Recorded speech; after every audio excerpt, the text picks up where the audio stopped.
In this video, I want to introduce the idea of the iterated integral as a calculation.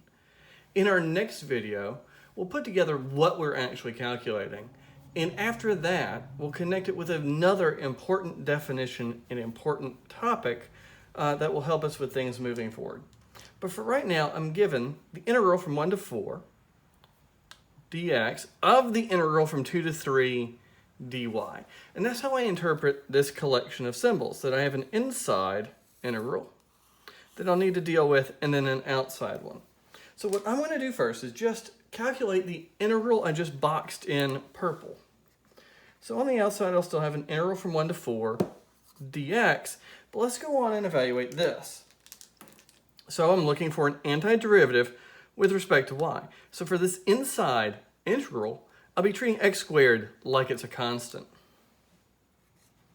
All right, so the antiderivative of x squared with respect to y is x squared y plus 1/3 y cubed plus 3y, evaluated from y equals 2 to y equals 3.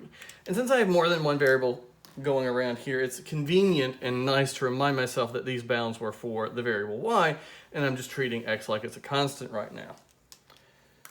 All right, so now leave that stuff on the outside and let's see if we can evaluate from y equals 3 to y equals 2, or better said, from y equals 2 to y equals 3.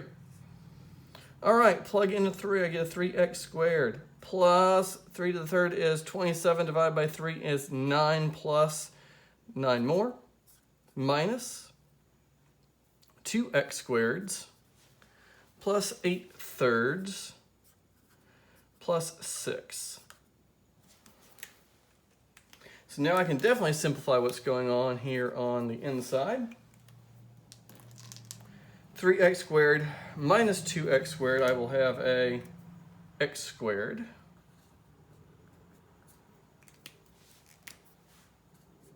And now I'll have an 18 minus 6 plus 8/3. And if I do all that and I simplify it, I'll get 28/3. I did that calculation earlier just to save a little bit of time here. And now, by evaluating that inside integral that I put a rectangle around in purple, now I just have a definite integral from 1 to 4 only on the variable x. 1/3 x cubed plus 28/3 x, evaluated from 1 to 4. And you can plug a 4 in there and cube it, evaluate here at 4, and then 1 and do the arithmetic, and you actually get 49. This iterated integration process leaves us with 49.